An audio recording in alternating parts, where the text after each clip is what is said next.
am now going to recognize Senator Rosen, and I'm going to entrust the gavel to Senator Rosen while I run to vote. And I'm going to have trust and confidence that in my absence, she's not going to seek unanimous consent to dissolve the White House or the Department of Commerce or something else. I will not. Maybe I'll just declare my birthday a holiday or something. There you go. Knock yourself out on that. Thank you, Mr. Chairman. And thank you for the nominees, your families, for being here today, for your willingness to serve. I'm going to talk a little bit about consumer prices, because over the past several years, Americans have seen skyrocketing prices for everything from groceries to housing. And in many sectors, consolidation, of course, has led to higher costs, less competition, and often no choice for consumers of where to shop. And that's why last year I pushed the FTC to sue to block the Kroger-Albertsons grocery store merger, the mega merger that would have eliminated good-paying jobs and led to even higher food prices in my home state of Nevada and across the country. So, Mr. Meador, if confirmed, would you support actions by the FTC to block mergers up and down the grocery supply chain to prevent further price increases for Nevadans? And, of course, everybody in this country has to eat, no matter who you are, so I would say for everyone.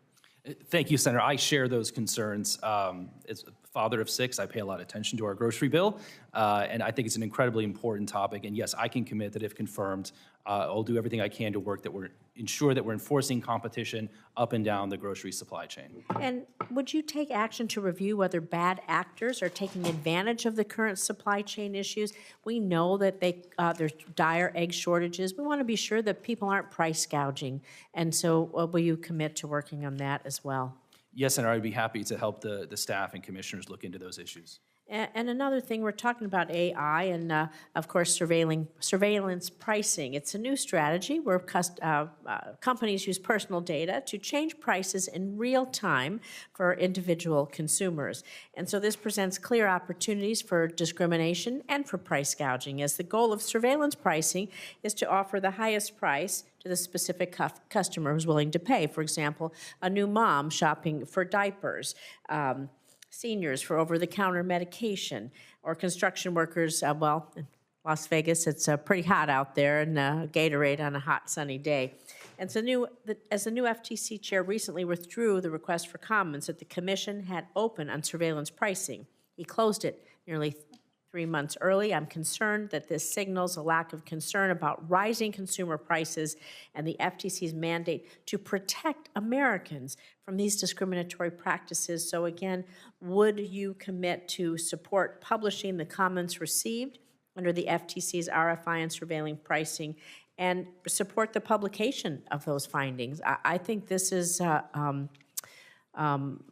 akin to price gouging in some ways, as they track you around and decide who's going to pay what depending who you are. Thank you, Senator. I can commit, if confirmed, to working with the staff to get up to speed on this issue and understand what investigative efforts they've undertaken to look into it, getting up to speed on the record, and then working collaboratively with the commission to find the best path forward. Because like I said, you're a father of 6, and I bet you buy a lot of cereal in your home, and you don't want to suddenly you go in and the price of cereal is double the price for, I'm an empty nester, double the price, or triple the price it is for me. And we would be target number 1. You'd be target number 1. I hope not. I hope not. Thank you. I want to move now to talking about DeepSeek and China. So, Mr. Kratsios, in your role as director of OSTP, you'll be required to develop and lead the nation's AI strategy. We've seen huge and alarming AI advancements in China with more efficient models like DeepSeek and investments in advanced data centers. But with this innovation comes serious threats. I'm concerned about the possibility of new AI platforms like DeepSeek being used to extract sensitive data from users. Additionally, DeepSeek is open source. The loopholes in its code could easily be copied into other platforms. I'm the only former computer programmer in the United States Senate. This can happen pretty darn easily. And recent reports also indicated DeepSeek unintentionally exposed sensitive data, including chat history on publicly accessible databases. So, Mr. Kratsios, how do you plan to collaborate with the private sector to ensure that our AI models have minimum security requirements, that they don't create a backdoor or allow public access to user data, to private data? And how should Congress be thinking about this challenge with respect to the models coming out of our adversary nations? I think those are all excellent points, and I think it's critical, at least for the government, to be thinking very carefully on how to work with these individual model developers to think through some of these issues. I think a lot of them are very technical and scientific in nature, and one of the most important things that the federal government can do is support the measurement science necessary in order to be able to test and evaluate these models. And an agency like NIST is a great place to refine the measurement science around model evaluation.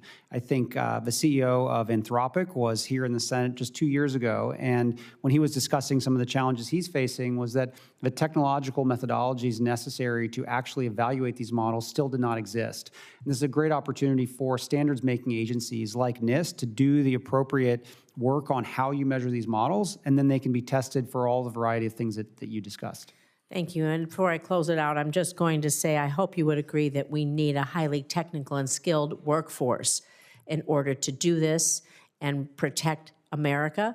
And I hope that you would support keeping the skilled workforce that you have and not supporting these willy-nilly cuts. Thank you. Skilled workforce is absolutely critical. Thanks. Thank you. Senator Duckworth.